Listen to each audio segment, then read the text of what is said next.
Well, I have a very, very special guest to me, very near and dear to my heart, and somebody who probably needs no introduction. But for those new viewers out there, I just want to make a quick introduction.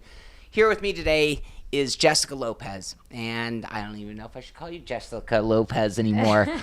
Hello, everybody. You can catch us up to speed on that kind of stuff in a moment. But for those of you who are fans of the show, you know her as Jessica Lopez. How are you today? I am doing very well, thank you. The weather is lovely, and I get to catch up with an old friend that it's been a little too long, so I'm glad to be here. It's been a couple years since you and I have seen each other. Yes. And probably about 5 or 6 years since all of you out there had a chance to see Jessica. And again, if you don't know, if this is your first time seeing Jessica, I think it's fair to say that you are the queen of sim racing. I don't know if I'd call myself the queen of sim racing, but I'll take it. So Jessica was an integral part of the growth of Sim Racing Tonight, or Inside Sim Racing, and it was the team, the trio that everybody knew that really offered that channel a lot of chance at success. And the new host of Inside Sim Racing, Jessica Lopez. Thanks, Shaun. Hi, everyone out there. I'm really looking forward to working with you guys and getting involved with sim racing. Oh, really? Getting involved with sim racing, huh? We got 8 hours of Sebring coming up. You gonna run with us? I don't know about that one. Oh, come on. We'll get you ready. Maybe next time. I think you have been a big part of the growth of all of the YouTube channels that people see today, and even to an extent part of the growth in sim racing. I mean, you were a huge part of it all. It's just amazing to me. Like, I look at YouTube now, just in general, how many people have shows, and there's so many even young children, and everybody wants to have a show on YouTube. And I feel that when that was something that we started, it was so new. And I just think that we were like way ahead of what's going on today, and how far not only YouTube has come, but like sim racing in general, the shows, how far you've come, and just the growth of like the online community and just that whole sector. I think it's amazing, and I'm glad that I was a part of something in such early stages. It's a completely different set out there. It's a completely different world than when we were first doing it. Yeah, that's for sure. So catch us up a little bit. What have you been doing for the last 5 years? My goodness. Okay, so, well, I'm married. Uh-huh. I have my son who some of you may have seen on the show, or clips of him when he was younger. I think he was like 3 or maybe 4, if that. And he is now 11. And then I have a daughter who just turned 1, and I'm expecting another baby. So I'm going on my 3rd child, and I'm a high school teacher. And let's see what else. In December, I got my master's degree in educational technology. So I'm implementing technology into the classroom. And yeah, that's pretty much it. I'm mom life, wife life, teacher life. Teacher life. That's a great life. It's interesting that you transitioned into being a teacher, if I really think about it. In a way, you were a teacher for sim racing. I mean, a lot of what you were talking about and showing people was kind of an education in sim racing. Yeah. Do you ever feel, or like, I mean, you were in front of the camera, which probably helped in terms of being in front of a classroom. Do you ever feel any parallels between the two? I do, and actually I struggled for a long time because my lifelong dream was to always work in broadcasting or do something with media, and I still do have a very strong love for media. But shortly after I stopped with sim racing, I started venturing into doing internships, and I was with ABC7 for a while. I worked on movie sets. And at that time, I was a single mother of, a 4-year-old. And I found that the time constraints is just really demanding and really difficult for me to handle being a good mother and also working in that industry. And while it's not impossible, I had to really ask myself, do I want to be available for my son and be there for him? And he does sports and he does like a lot of extra activities, or do I want to have like a nanny or someone else take care of him while I try to pursue this career in media? How very Hollywood. Yeah. No. So I made the decision that I wanted to be available more often. And then at the same time, I was helping out at his school and volunteering whenever I did have free time. And then I kind of noticed, like, oh my goodness, I kind of like being around kids. Like, this is kind of cool. So what does it take to become a teacher? So I looked into that, started going to school for that, got my credential. Started working with little ones like kindergartners, first graders. And while I loved it, I never really pictured myself being a high school teacher, but I ended up landing a job at a high school. And the high school I'm at is very particular because it's a special, I don't want to call it a special high school, but it's a high school for kids that have been expelled. It's not necessarily a continuation. Right. It's like their last resort. Right. I think I went to one of those. And so for me, I can relate because I grew up really rough, and I feel like I can somewhat I have a connection with the students because I understand them. A lot of them come from very unfortunate situations, home life and stuff like that. So You understand there's more to their story than just the act they did or the failure to get the grades required. Right. There's more to the story or more to the human. Exactly. And interestingly enough, a lot of them don't really picture themselves going to college, but a lot of them have like goals to work on movies or, I want to make music. And so I feel like I can relate to them in that sense. And me going back to school to earn my master's in educational technology, I've been able to kind of implement my love for media together with my love for teaching, and I feel like it's the best of both worlds. So I kind of get to do a little bit of both. That's awesome. So like everything has all come together for the perfect recipe for Jessica. Yeah, yes, it has. Now my son, who's extremely interested in, not only is he interested in racing, but he's a video game fanatic, and he has asked me many times if he can have his own YouTube show. And so I'm kind of like, okay, what can I do here? You know, I have the experience, how can we make this happen? So we'll see where the future takes us. He's got to be a natural with you leading the way for him, that's for sure. I hope so. Now we're here for Long Beach weekend, and you brought your son, and I understand he's a big racing fan. He is. He kind of, I don't know if anything with my early days on Inside Sim Racing and just being involved had any influence on that with him because he was so young, but I have to feel that it does. I only brought him to set a few times, but he's surpassed me. And I was never like hardcore into sim racing or cars, but he's definitely surpassed me. He can hear a car coming, and sometimes he can guess like what type of vehicle it is, or he'll tell me like, oh, the specs, like this one goes from 0 to whatever miles an hour, and I'm like, okay. So we'll pull over if he sees a really good car that he likes because he has to take a picture with it. Yes. So it's just amazing to see that. I've gotten him like racing video games, and it's just amazing that all these things that I was doing in the past, I'm like, wow, if I continue to do them, he would have been the perfect candidate for his age group or whatever. Yeah, absolutely. Well, it's never too late to start on all that. Yeah. And as a mom, at least when he says, "Oh, I want this driving game," you're like, "Oh, I know that. Oh, yeah, Forza, sure." Yeah, course. yeah. I feel like I'm getting a little old now, and I'm starting to get a little dated. But I feel that also he keeps me young and keeps me kind of hip into knowing those kind of things. Yeah. Awesome. Next generation of sim racer coming. Right. So, let's just go back in time a little bit. It was such an interesting time when we met you and you came to the show. And like I said earlier, you kind of transitioned the show in great many ways. I often talk that us sim racers, I mean, come on, we're gamers. We're gaming geeks. There's no denying that fact. When you came to us, I think that from my perspective, not shy, not embarrassed, but it was like, uh-oh, we're going to expose her to this geek world that we live in. So just coming from knowing that that's where I come from, I want to know, and I never asked you this in all the time we worked together, but when you first met us, like, what was your impression, not of us, but like of what we did and how we took it like so seriously? It wasn't just that we were gaming geeks, but we took it so seriously.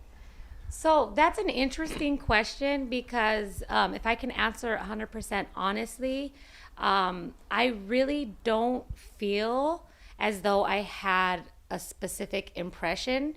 I don't feel like that I passed any judgment or thought anything.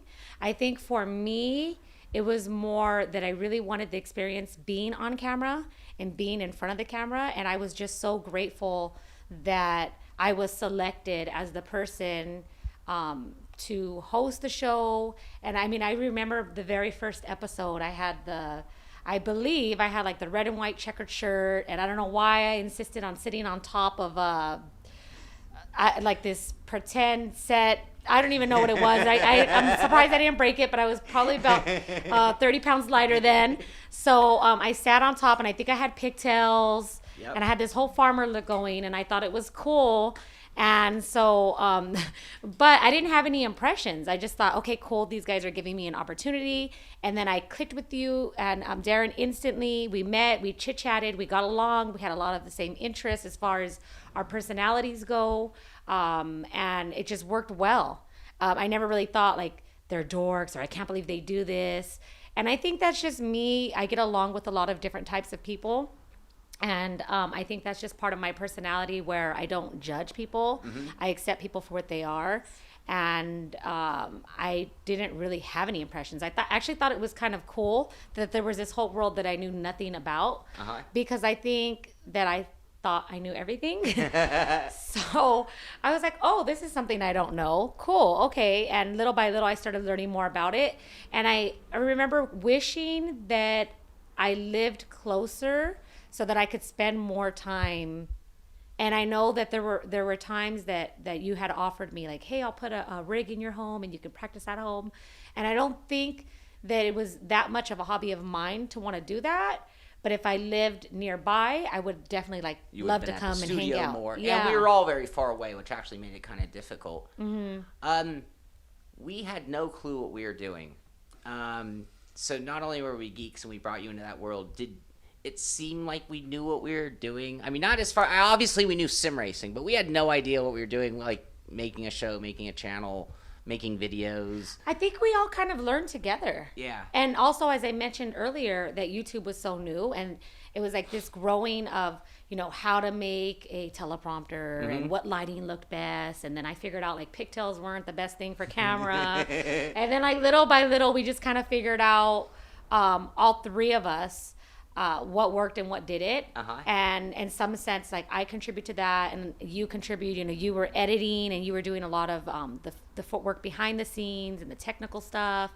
And I just and Darren was doing, writing and marketing. And so I just think little by little, we all kind of learned together. Yeah, it was that was an evolution for sure. We all did learn. And we all transitioned, I think, to this day. Yeah. Yeah. Do you have any favorite memories? I mean, obviously, I would think that first episode. I just remember that was so. It was so weird for everybody. Not weird. It was fun. It was exhilarating. But it changed everything for us when you came on board because it was like what had just been a hobby or a game, whatever you want to call it, all of a sudden became very serious. Yeah. It's like, oh well, we're bringing someone else in. Now this isn't fun and game. Well, it was, but we do what we want. It was always fun and games.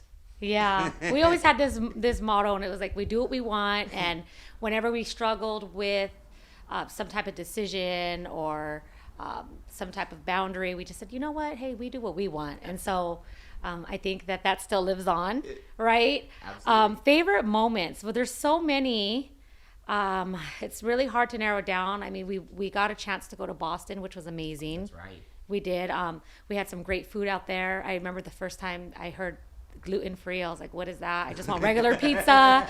And then I tried it and I was like, wow, this is so good.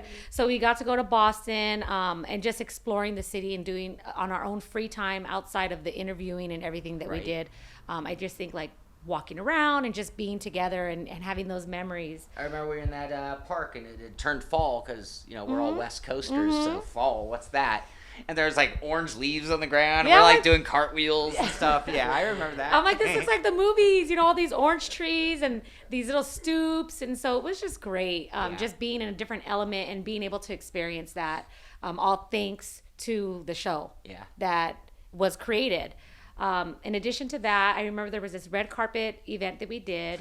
It was a Need for Speed, and we did some launch party right for the video game. Sim Racing is here in Los Angeles, a city that's no stranger to cars, joining Electronic Arts for the Need for Speed Hot Pursuit launch party, a 7-city tour that began in New York on July 14th, then headed on over to Chicago, Seattle, San Francisco, Austin, Miami, with its final pit stop here in Los Angeles. We're going to go inside and see what this launch party is all about. We did a few interviews. I think it was like Robert Kardashian and I can't remember everybody, just like a few little celebrities, you know. We had fun. It was cool being on the red carpet, and there was all these cool cars. We were like doing the normal media paparazzi, whereas we'd always been that subcategory. But on that day, we were like right there on red line, doing it just like everybody. Yeah, that was fun. And then after that, it was like a closed off event. You know, we had tickets to go in, and then it was like open bar. And I just remember Shaun and I just like, I don't know where Darren was, but Shaun and I were having the time of our life. And Tommy we would see here and there. Yeah, and he kind of disappeared but was there. The event brought out some of Hollywood's best. We got to hear some great music played by DJs Peanut Butter Wolf, Adam 12, Skeet Skeet, Mayor Hawthorne, and the event was headlined by the Philly-based duo Chitty Bang.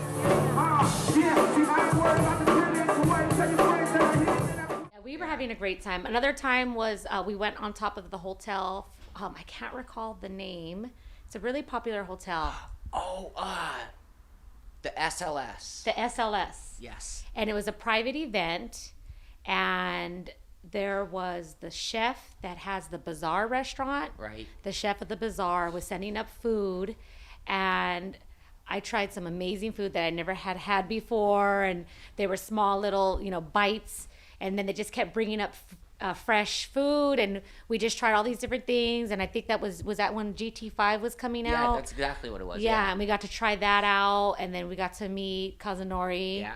And briefly, I took a picture with him, and I can probably send that to you. I think I have it somewhere. And that was fun. That was just like a fun event. I just think like the access to behind the scenes and kind of seeing the work that goes into some of these video games, and although, the unlimited alcohol and unlimited food, besides all that, just being really in with the developers and kind of seeing what the hard work is that goes behind it. We actually did a lot of travel. I mean, all these things you're naming, it's like the SLS, that was LA, but it's like, God, I think about we went to San Francisco and did dirt events. We went to Boston, like you said. It's like we were all over the place. Yeah, I think it was just fun. We always had things to do, and sometimes there was events that we couldn't make that we had to turn down. Yeah, yeah. Of course, always the E3 was always fun. Right. And then we had also Vegas, SEMA. That was fun. Yes. And so just everything that I feel that everything that we did together, we always made the best of it. It never really felt like a job, and it never really felt like, okay, we got to get up, we got to get dressed, we got to lug all these cameras around. It never really felt like that. Like, we went into everything with the positive mindset, and we kind of just went with the flow, and I think it all worked out very well. It sure did. I still have an issue with this for me. Did you like watching yourself on the show? I never really watched myself on the show. It's funny. We would film, and then I would rarely go back and watch the show. And then sometimes you would ask me like, hey, did you see this week's show? And I'd be like, no, I haven't watched it yet. And it wasn't that I didn't care about the show, or it wasn't that I didn't like the show. I just was like going in and filming, and then I was like, okay, bye. And then I just went on with my week and never really watched it. And it wasn't that I disliked seeing myself. I just didn't want to be too critical, so I just kind of let it be. I didn't want to go out there and read all the comments or kind of feed into what other people had to say. Sometimes I did see some comments, and some were positive and some were negative, and that never really bothered me. I know that that's part of the industry. Mm-hmm. So I just kind of would film and just like let it go, and I wouldn't really watch. And then later on, as time progressed, and like we had shows that were a year old, then I would go back and watch the really old shows and be like, wow, why did I wear that? Or why did I think that looked cool? Or why did I talk that way? It doesn't seem natural. So I think for me, it was more watching the older shows and seeing the difference of who I was then Right. versus now. It's hard for me to watch really old. Actually, it's hard for me to watch any shows because, like you mentioned, I'm super critical. So I can do the show, I can film it and feel proud of it. And then if I watch it, all I see are the flaws. And I also think that the more you do this type of work, how do I say this? I think that you realize, like, the more that you are yourself and that you don't try to be scripted or say certain things, that's the best way to do it. And I think in the beginning we were very scripted because I didn't know anything about sim racing, so I can't just openly talk about sim racing. I needed a script to follow. I needed something to say. I had no idea what I was talking about. I was just reading something and I was trying to make it sound natural. So I think as time went on and I became a little more familiar with sim racing and the community, I think naturally, I became better in front of the camera. Yeah, well, I think of all the interviews, you did some of the best interviews ever in sim racing, and it's like you went into those with no questions. You didn't have notes on your hand. I mean, you got to the point where you did know sim racing like the back of your hand on the topics that we were talking about then. I mean, you did a really good job of going from someone who wasn't living it every day like me and Darren to someone who could educate themselves on the topic, had enough foundation from doing it for years that it seemed like you made it very easy at the end. I mean, not at the end, but once you got going. Yeah, and I think one thing that I did forget to mention when you asked about some of the best moments, I didn't get there because there's so many good moments. It's really hard to mention everything, but the interview with Dale Earnhardt, I think that was a very good highlight, and not just for myself, but for the show in general, for all of us. I think it was like a really big milestone in all of our lives. And I also feel that it was a good time because I was already familiar with sim racing at that point. Right. And you're interviewing somebody that's on the racetrack and that also does sim racing. I think it's important to know what you're talking about, at least a little bit. Yeah. Well, and a very exclusive person. And what was so cool about that interview for me is I know Dale gets interviewed a million times a year. I felt like when you did that interview that it looked and felt different than other interviews I see with him. Like he was hanging out with his friends. Like, even though we'd never all met, but it was like coming at him as a sim racing group who he knew and watched. That it had that vibe of just like more rubbing elbows, right? Yeah. It was a great time. That's just a very memorable time in my life. And I'm so glad that I had the opportunity to experience those things. Now my life has took a turn, and I'm in completely a different realm of things. I don't play video games. My life is filled with cooking and cleaning and running after a little 1-year-old. And then, I'm 7 months pregnant. So that's not easy. And so I'm very far away from the leisurely things that I enjoy to do at this moment of my life. That's not forever, right? So thinking back about those times, I think those were some, if not the best times in my life. We had fun. And then just to have the ability to go back, if I ever wanted to relive those things, I can go onto YouTube and look at the videos. All there. It's there It's forever. not just in my memory, which Right. that's the most important place for it to be, but also there's proof of it. And I do think in the future there could be some type of possibility of me maybe not having a show, but maybe helping my son with a show if that was something he was interested in, or getting him into sim racing. It just kind of, I think media will always play some type of part in my life. Hopefully it always will. Well, and you're versed in both the real media, like you said, and also this new media of being online and maybe being the perfect team, teaming up with your son. So before I let you go, I just want to mention I get emails about you all the time.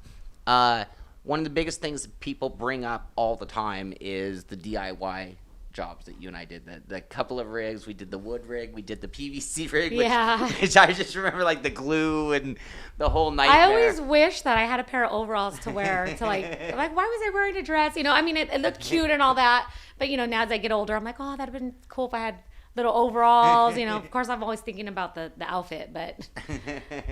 Awesome. Well, like I said, I get emails. People are always asking about you. And where's Jessica? What's she up to? And so I'm so glad that you were able to come on today and just give people an update on the life of Jessica Lopez, the original sim racing, the queen of sim racing. Thank you. And, and for any of the fans out there that want to stay in touch or kind of see what I'm up to, I recently opened a Facebook. I didn't have a Facebook for years. I recently opened one. I don't really go on there because I'm not really used to using it, to be honest with you. But I do have an Instagram. I'm on there all the time. And I mainly use it, just to kind of post pictures of my family and my kids. And I also, on the side, sell some Arbonne products. It's like this company that's all vegan and non-toxic, and so I sell those, and so I use that as a way to kind of just keep myself out there. Right. But going back, if anyone ever wanted to kind of keep in touch, I think that I'm out there on social media. I did change my last name. I'll give you the information. You can post it, and I would love for fans, ex-fans, or just anyone that wants to keep in contact, and I hope that we have this opportunity again maybe next year. When you come back to Long Beach again, maybe we can meet up again and we could do like a recap, or That'd be great. I can answer any questions. I'm always willing to, how do I say this? Be out there in the community. Yeah, I'm always willing. I know that I've been away because I've been doing my own thing, but if there was a need for me to speak or just kind of be involved with the community, I'm always willing to, answer questions or be in touch.